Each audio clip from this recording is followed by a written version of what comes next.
Imagine you spent your entire life chasing one thing. Not fame, not money, not records.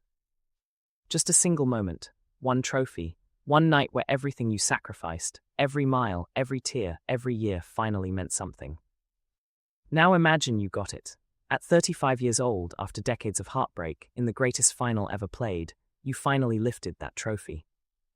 And then imagine coming back to do it again. That is Lionel Messi, tonight in Kansas City, Missouri, against Algeria. 38 years old, his 6th World Cup, and almost certainly his last. Whatever you think about football, whatever you know or don't know about this sport, what is happening tonight is a once-in-a-lifetime event, and in this video, I'm going to make sure you understand every single second of it. Here's something that puts tonight in perspective.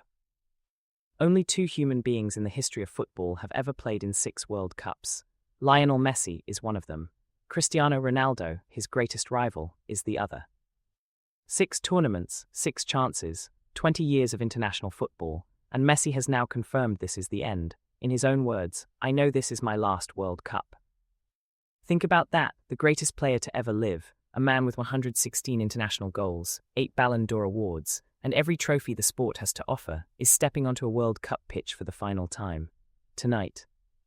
And it's happening right here in the United States, in Kansas City, in a city that watches Messi every week at Inter Miami, a man who has become part of the fabric of American sports culture, playing his last chapter in his adopted home country. This is the farewell tour, and it starts tonight against Algeria. Argentina are the defending world champions, having won the 2022 World Cup in Qatar. They arrive in Kansas City as the team every other nation wants to knock out. The target on their back is enormous, and Messi, at 38, is the man every camera in that stadium will be following for every single minute. Let me tell you the story quickly, because it matters for tonight. Lionel Messi was born in Rosario, Argentina. At 13, he moved to Spain to join Barcelona's academy after the club agreed to pay for a hormone treatment he needed. He was a kid in a foreign country, alone, chasing a dream most people told him was too big. He became the greatest player on the planet. But for Argentina, his country, the story was complicated. He won everything at Barcelona: Champions Leagues, league titles, individual awards. But every time he put on that blue and white shirt for Argentina, something went wrong. Finals lost, tournaments missed. A nation that both adored him and at times blamed him. Then came 2021, Copa America. Argentina beat Brazil in the final. Messi finally won something for his country. He collapsed on the pitch. He sobbed. Millions of Argentines sobbed with him. Then came Qatar 2022, the greatest World Cup final in history, Argentina versus France. 3-3 after extra time. Penalties, Messi stepping up, scoring, Argentina winning. And Messi, at 35, standing on top of the world with the one thing he'd spent his life chasing. He could have retired right there, the perfect ending. But here he is, 38 years old, playing in his 6th World Cup, something his own coach called no surprise, because what Messi wants, Messi does. And what Messi wants is to go out on his own terms. One more tournament, one more chance, one more story. Tonight, that story begins. So who are Argentina tonight? Beyond Messi, because there is a team here, the most important player is Julian Alvarez, the Manchester City striker who was arguably Argentina's best player at the 2022 World Cup. Fast, hard-working, clinical in front of goal. He and Messi play off each other in a way that is genuinely a joy to watch. Messi creates, Alvarez finishes. In midfield, Rodrigo de Paul is the engine, the guy who never stops running, who wins the ball back and immediately feeds it to Messi. He's been described as Messi's personal bodyguard on the pitch, and that's not far from the truth. And then there's the new generation, Alejandro Garnacho of Manchester United, electric and unpredictable wide, Enzo Fernandez from Chelsea anchoring the midfield. This is not a team that relies entirely on one agging genius. This is a genuinely complete squad that has become even deeper in the years since Qatar. Their coach, Lionel Scaloni, has guided Argentina to this moment, having built a system flexible enough to use Messi in a free role, and the results speak for themselves. Defending champions, and tonight in Kansas City, they look absolutely ready. Now Algeria, and here's the thing about Algeria that makes this match fascinating. They are not here just to show up. Algeria's deepest World Cup run came in 2014 in Brazil, where they pushed eventual champions Germany to extra time in the round of 16, losing 2-1. They nearly knocked out the team that went on to win the whole thing. Their captain is Riyad Mahrez, 35 years old, 113 caps, 38 international goals. You might know him as the former Manchester City winger who won the Premier League, who won the Champions League, one of the most technically gifted players of his generation.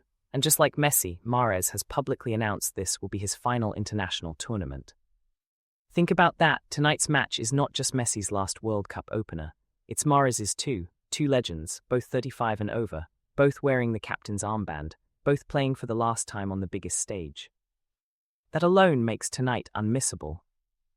Mohamed Amara, the VfL Wolfsburg striker, finished as Algeria's top scorer in qualifying with 10 goals in 8 matches. He is electric on the counterattack. And Bayer Leverkusen midfielder Ibrahim Marza represents the next generation of Algerian football, technically brilliant, capable of unlocking any defense. Algeria's plan tonight will be clear: absorb pressure, stay compact, and when they win the ball, run. Messi and Argentina will have the ball for long periods, but the moment Algeria gets space, they will hurt you. The speed of their counterattack is genuinely dangerous even for the best defense in the world. Here's the subplot of tonight that has football Twitter absolutely fascinated. Algeria's goalkeeper is Luca Zidane. His father, Zinedine Zidane, one of the greatest players in football history. The man who won the 1998 World Cup with France, who won 3 Champions Leagues as Real Madrid manager, who is considered by millions to be the most elegant player ever to kick a ball. Luca Zidane suffered a broken chin and jaw while playing for Granada in April, yet still made the squad. He plays for Algeria, not France, because he was born in Spain and chose his grandfather's country of origin. Tonight, he stands between the posts against Lionel Messi. Zinedine Zidane's son, in goal, against Messi, in a World Cup. You genuinely cannot write this stuff.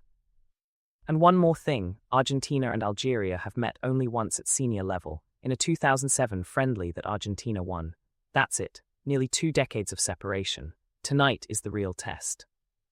You're watching tonight. Here are the 3 things that will decide this match. 1. Where does Messi position himself? Messi no longer plays as a traditional winger chasing fullbacks. At 38, he drops deep, receives the ball and picks passes that tear defenses apart. Watch where he stands when Argentina don't have the ball, usually drifting between Algeria's midfield and defense, finding pockets of space. The moment Algeria's midfield loses him, it's over. 2. Algeria's counterattack speed. Amar and Mahrez will be waiting for moments when Argentina push their fullbacks forward and leave space in behind. If Algeria can win the ball quickly and get those 2 in space, even Messi's Argentina can concede on the break. Watch the first 15 minutes. If Algeria score early, this becomes a completely different match. 3. Messi in the second half. This is a well-documented pattern. Messi tends to have his biggest impact after the 60-minute mark. As defenders tire and space opens up, he elevates. If this match is level or close at Huffiam, buckle up, because the second half could be something special. I want to leave you with this. There is a version of tonight where it goes exactly as expected. Argentina win comfortably. Messi scores or assists. The defending champions announce themselves to the tournament, and the world moves on to the next match. And there is another version. We're a 38-year-old man, carrying the weight of an entire nation, the expectation of millions of fans across 5 continents, and the knowledge that this is his final chance struggles, or shines so brightly it takes your breath away. Nobody who watches football regularly tonight will be neutral. They will be watching Messi, studying every touch, every run, every moment of genius, knowing it might be one of the last times. If you have never watched football before, I genuinely cannot think of a better night to start. You don't need to know every rule. You don't need to understand every tactical detail. You just need to understand that what you are watching tonight is a man at the very end of a career that changed the sport forever. From the 18-year-old who came on as a substitute in 2006, to the 35-year-old who lifted the trophy in Qatar, to the 38-year-old who walks onto that Kansas City pitch tonight, this is the final chapter of the greatest story football has ever told. Don't miss it. Argentina versus Algeria, Arrowhead Stadium, Kansas City. Kickoff tonight at 9 p.m. Eastern. Watch it on Fox. If this video helped you understand why tonight matters, hit subscribe. We are covering every single match of this World Cup in exactly this way. No jargon, no gatekeeping, just football made for everyone. And after the final whistle tonight, we'll be back with the full breakdown of everything that happened. Every goal, every moment, every reason it matters. See you on the other side.